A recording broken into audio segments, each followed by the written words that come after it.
December 24th, 1971.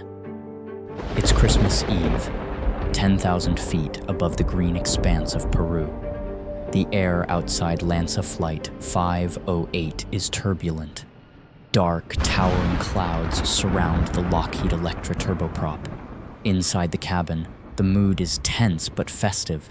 People are crammed in, holding packages, eager to get home for the holiday. In seat 19F sits Juliane Koepcke. She is 17 years old, a high school senior with her whole life ahead of her. Then, a brilliant flash blinds everyone. Lightning strikes the right wing. The fuel tank ignites. The plane doesn't just shake, it disintegrates mid-air. The fuselage rips open with the screaming sound of tearing metal. Juliane is ripped violently from the cabin. The noise shifts instantly from screams to the deafening roar of wind. She is still buckled into her row of 3 seats, spinning, tumbling uncontrollably through the freezing air. Below her, 2 miles of empty space, and then the unforgiving canopy of the Amazon rainforest. She is falling from the sky, and she is about to do the impossible. She is about to survive.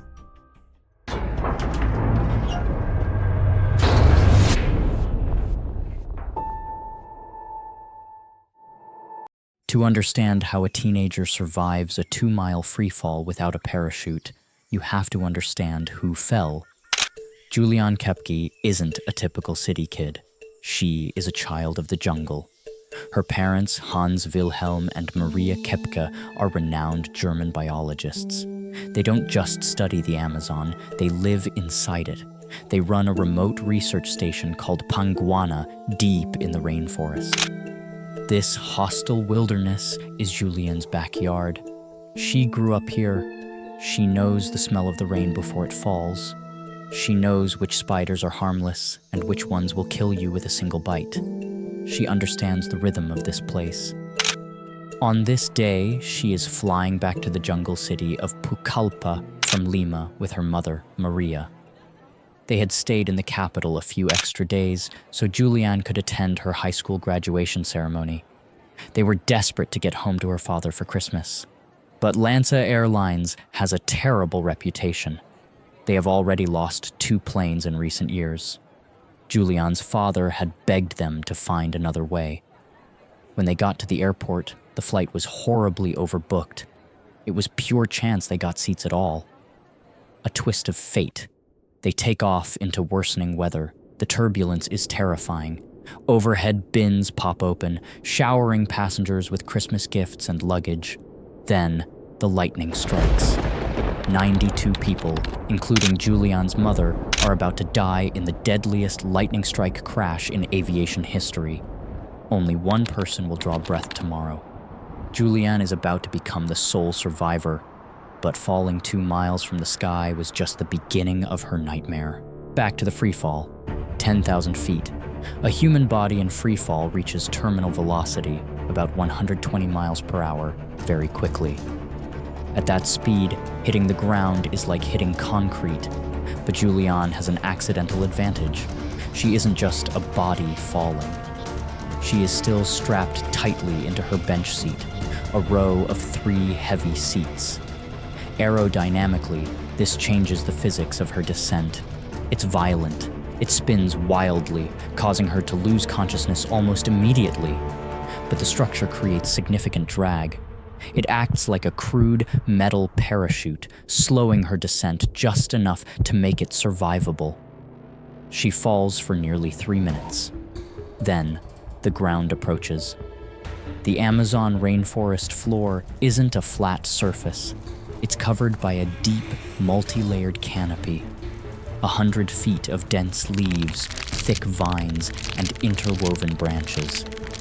She hits the top layer first. Branches snap. Vines tear. The canopy absorbs the impact, breaking her fall like a series of chaotic safety nets, slowing her down further with every collision. Finally, she crashes through to the jungle floor. Silence. Complete, overwhelming blackness. She wakes up. It takes time to understand where she is. It's the next morning, Christmas Day. A light rain is falling on her face. The silence of the crash is gone, replaced by the deafening, vibrating roar of the jungle, cicadas, frogs, birds. A wall of sound. She is lying underneath her bench seat, shielded slightly from the rain. She is soaked. She is freezing. She is completely alone. The realization hits her slowly. There is no burning wreckage nearby. No other passengers screaming for help. Just the dense, green, suffocating wall of the jungle. She tries to move. Pain shoots through her body like electricity. When she checked her body, she found something horrifying. The inventory of her injuries is terrifying. Her collarbone is broken. Every movement of her shoulder is agony.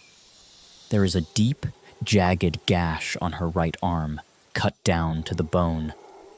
Cuts and deep bruises cover her legs and back.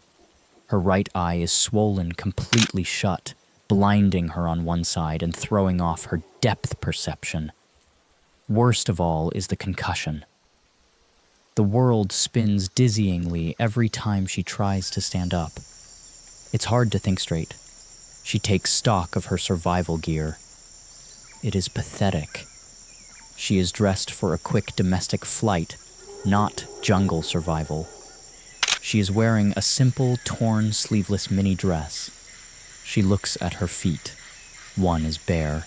On the other, a single sandal remains. That single sandal will become her most precious possession.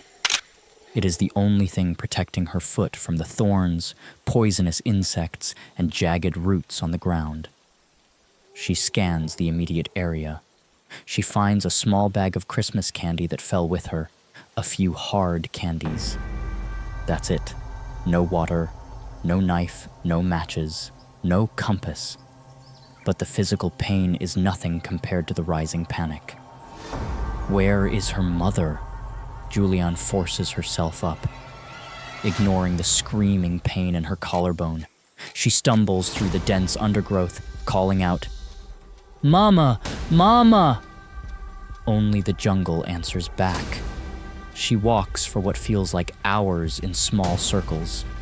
She finds debris, twisted pieces of metal hanging from branches, luggage ripped open, clothes scattering like confetti in the trees. And then she finds bodies. 3 passengers, still strapped into their seats.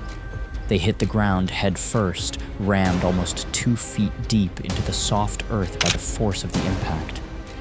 Her mother is not among them. The reality settles over her like a heavy blanket. The crash site is scattered over miles. There is no one else alive here. She is utterly, completely abandoned. The silence of the dead confirms her isolation. She cannot stay here. Staying means starving. Staying means waiting for an infection to kill her. Staying means death. She realized she had 2 choices: lay down and die, or start walking. Juliane chooses life. Despite the concussion fogging her brain, a memory cuts through. It's her father's voice. A golden rule he taught her for survival in the Amazon. If you get lost in the jungle, find water. Follow a small stream to a bigger creek. The creek will lead to a river. The river leads to people. She listens intently. Through the cacophony of insects, she hears a faint trickle nearby. She stumbles toward the sound. A tiny spring. She drinks desperately, cupping the muddy water in her hands. This is her lifeline. She begins to follow it downstream. The journey is hell on earth. Day 2, Day 3, Day 4. The jungle is not passive wilderness. It is an actively hostile environment designed to consume anything weak. The heat is suffocating, steaming off the jungle floor. The humidity is near 100%. Swarms of mosquitoes cluster on her face and arms. Stingless bees swarm her eyes, trying to drink the moisture from her tear ducts. She quickly learns that walking on the riverbank is impossible. The vegetation is too thick, a wall of thorns and vines. She has to walk in the water. This carries its own terrors. She walks through shallow, murky water, always watching for snakes sunning themselves on logs. Stingrays hide buried in the river mud. One step on their barbs could mean excruciating venom and immobilization. She sees crocodiles slipping silently off the banks into the water ahead of her. She freezes, waits for them to pass, and keeps walking. The candy runs out on day 3. Hunger changes from a dull ache to a sharp, constant pain that cramps her stomach. She eats nothing else. She is surviving on muddy river water. By day 4, the sound of search planes overhead gives her hope. But the canopy is too thick. They cannot see the tiny figure far below. Eventually, the planes stop coming. Then begins the true horror. The deep gash on her arm is infected. The humid air is a breeding ground for bacteria. Flies have found the open wound. They have laid eggs in the raw flesh. By day 5, they hatch. Maggots, hundreds of them. They burrow deep into her arm, eating the dead and living tissue. She can feel them moving inside her own body. It is a maddening, primal horror. She has no tools, no medicine. In desperation, she takes the small ring she is wearing. She uses the blunt edge to dig into her own flesh, trying to scoop them out one by one. It is agonizing, but she knows gangrene will kill her faster than the pain. She digs until she passes out from exhaustion. By day 9, Juliane is fading. She is starving, dehydrated. Her vision blurs constantly. The infection is spreading. She begins to hallucinate. She sees food hanging from trees that isn't there. She sees buildings that turn into shadows. Her body is consuming itself for energy. She finds a gravel bank by the now wide river and collapses. She drifts in and out of consciousness. She is ready to let go. The fight is leaving her. Then, on day 9, she heard something that didn't belong in the jungle. A sound cuts through her delirium. A steady, rhythmic chugging. A motor, not a plane overhead. A boat motor on the water. It's faint, but unmistakable to anyone who lives in the Amazon. Adrenaline surges through her exhausted frame, burning the last reserves of her energy. She forces herself up. She pushes forward, stumbling through the waist-deep water, crawling over submerged logs. She comes around a bend in the river. There, a small, thatched shelter built on the high bank, and tied next to it, a large wooden canoe with an outboard motor. Civilization. She cries. Tears of pure, overwhelming relief mix with the mud on her face. But the bank is steep and muddy. In her weakened state, it takes her hours to crawl up the slippery slope to the hut. When she finally drags herself inside, it's empty. The workers are gone for the day. She finds a tarp on the floor and wraps herself in it, shivering violently from fever and exhaustion. She is too weak to look for food. She waits. The waiting is torture. Night falls. The jungle sounds return, louder than ever. No one comes. She spends another terrifying night alone, listening to the jaguars prowling in the darkness. Morning breaks. Day 10. She can barely move. The maggot infestation in her arm is worse. Then she hears voices, human voices. 3 men appear from the jungle. They are Peruvian lumbermen returning to their camp. They stop dead in their tracks. They stare at her in utter horror. Juliane looks like a monster. She is emaciated, skeletal. Her clothes are shredded rags. She is covered in a thick layer of mud, dried blood, and insect bites. Her eye is swollen shut. her skin yellowed from jaundice. The men are terrified. In local folklore, there are legends of water spirits, ghosts that take the form of pale women to curse the living. They think she is a demon. She sees their fear, she summons the last of her strength and speaks to them in Spanish. I am a girl who was in the LANSA crash. My name is Juliane. The fear slowly leaves their faces, replaced by shock and then pity. They cautiously approach. They give her water and some cassava bread. It is the first food she has eaten in a week. Then, they see her arm. They see the writhing mass of maggots. These men live in the jungle. They know the cure.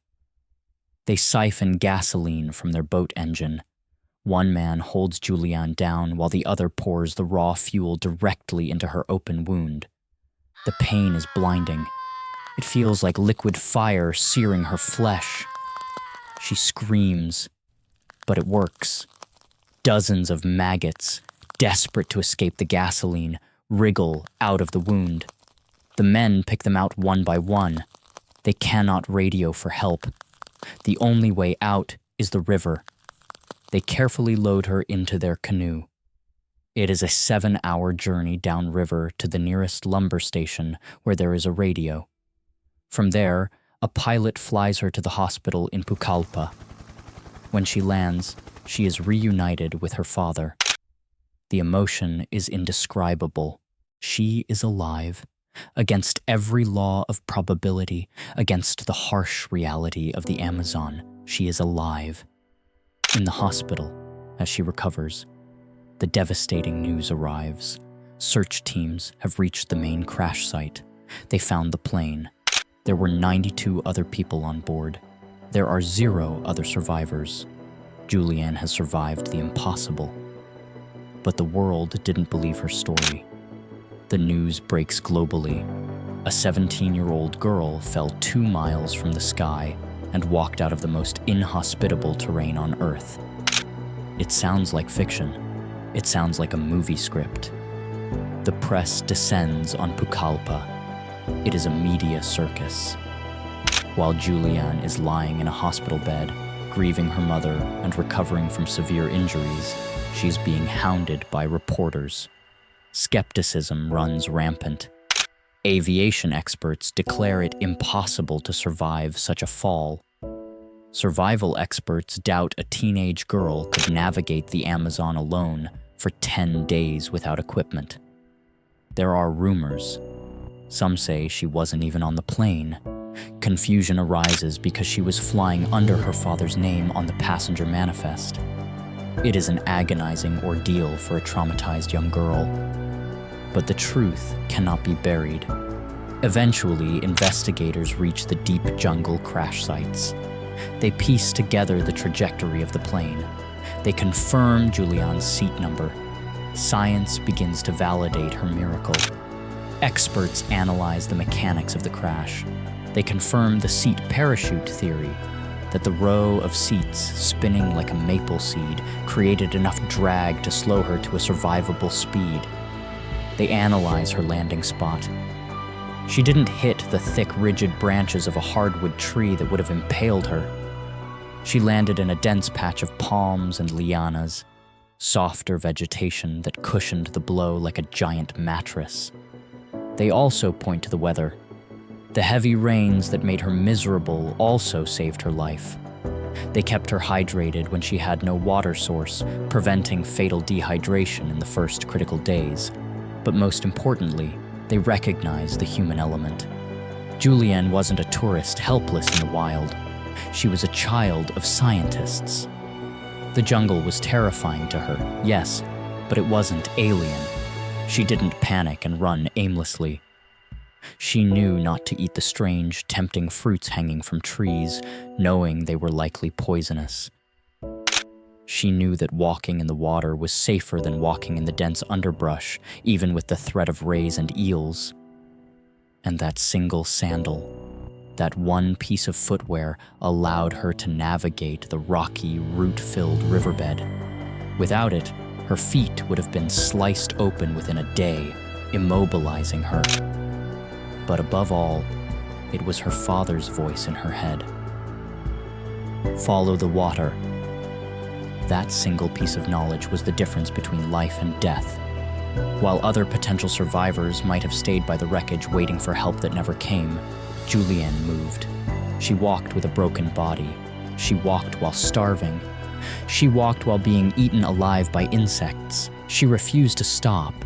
The physical wounds healed. The emotional ones took much longer. For years, Juliane suffered from crippling nightmares. The sound of the wind would take her back to that free fall. She was terrified of flying. More painfully, she had to process the guilt of being the only one. Weeks after her rescue, searchers finally found her mother's body. The evidence suggested Maria Koepcke had also survived the initial fall, but was badly injured and unable to move. She died days later, alone near the wreckage, while her daughter was walking for help miles away. It is a devastating burden to carry. But Juliane didn't run from the trauma. She didn't run from the jungle. She embraced it. She moved to Germany and followed in her parents' footsteps. She studied biology at university. She earned her PhD. Today, Dr. Juliane Diller is a respected mammalogist. And where does she work?